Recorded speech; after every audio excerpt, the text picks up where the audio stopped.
Welcome back. Hey, let's review our data set from the other day where we had number of children in a household with number of television sets in a household. So we're going to use that same data set and we're going to find the best line that describes those points. Usually, we've got 2-3 points to describe a line. We've got several. So we're going to have the best line that fits in there.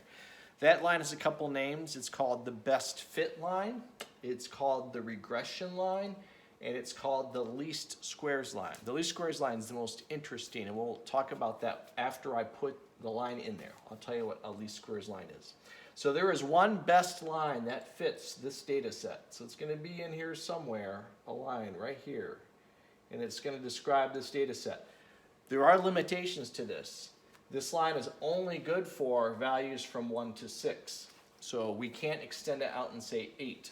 All right, if we have 8 kids, how many TVs? So it is confined between the values that we give it. So if we have any gaps in between, we can make some predictors. Like we're going to figure out what would be 5. What could we estimate for 5? So universities do this with things like ACT score and SAT score. You can have ACT scores on the x-axis, SAT scores on the y. You have all this data from different students throughout the world, and we can get a good fitting line. It's very, very, very close there actually. And we can say, well, if you get a 31 on the ACT, this is your corresponding SAT. So that's why they don't make you take both tests to get into college. You can take one or the other, and they can predict what your other test score would be. All right, so we have our data sets, and we found our correlation R was 0.6524, and that was a moderate positive linear relationship. So the next thing we're going to do is find this line. So I've got the equation. It's called y hat, although in the book it says y apostrophe, y primed. But this is y hat, which I have usually used in my lifetime, equals a plus bx, where a is your y-intercept and b is your slope. So the coefficient in front of x is always the slope. In stats, they write it that way. When you took algebra, it was y equals mx plus b. The b's do not relate, unfortunately. So just remember y equals a plus bx. When you do your exam, you're allowed to use your formulas, so bonus. All right, so we're going to start with a first. So I wrote the formula for a. It's pretty long. Take a look at it in your book or at the end of your chapter where they have all the formulas. But it's all those same values that we calculated as sums the other day.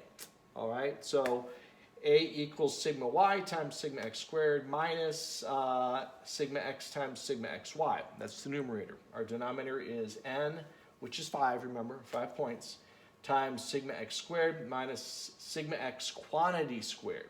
So I plugged all those values in. This is pretty easy. Of note, 5 is n, and x squared is 16. Sorry, sigma x is 16.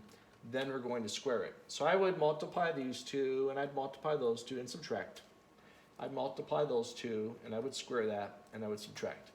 And when you do that, I'd like you to try this out on your own. You should get 2.89. Pretty close to 3 when we graph it, okay? Now that's the y-intercept. Now let's find the slope. So our formulas are pretty similar. In fact, the denominators are the same. If you look at our numerator, it's n times sigma xy minus sigma x times sigma y. Denominators again are identical. So we're going to multiply those two, and subtract. So I do that. I plug my numbers in, 5, 65, 16, and 19. And in the denominator, 5 and 66 and 16. So following your order of operations, you should get a slope of 0.284. So it looks like a complex formula, but if you do the work ahead of time in a table, it's pretty simple. So putting these two together, I'm going to rewrite my equation as y hat equals 2.89 plus 0.284x. So this is my predictor equation. So now we can predict. We can say what if we had 5 children? How many TVs should we have? So that's going to be my question. When x is 5, what will y be? So we're going to plug a 5 in for x. So y equals 2.89 plus 0.284, and then put a 5 in for x. So again, we're going to predict. It's not going to be perfect, but we're going to predict. And when I do that, I get 4.31. I get y equals 4.31. So in other words, with 5, I get 4.31. I get a number right there. That seems about right. It should be going up, right? As we go from left to right, it slightly goes up. I like to graph this line right on top of that to the best of my ability. So my y-intercept is 2.89. So on my y-axis, I'm going to mark an x where I think 2.89 is. And then my slope is 0.284. I'm going to just say 0.3 just to make it easy. And 0.3 is the same as 3/10. And when it comes to slope, that means I go up 3 to the right 10. Remember, it's rise over run. So from that point, I'm going to go up 3, 1, 2, 3, and over 10, which I already marked it on here. It's about right here where this x is off my grid. So if I try to connect those as one line, there we go.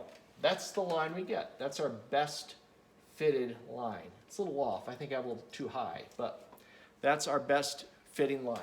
I'm going to make it a little lower just so it seems a little right. So when I put in a 5, I should get 4.31. That's about right? Up 5, over, you get about 4.31, and that's what we predicted right there.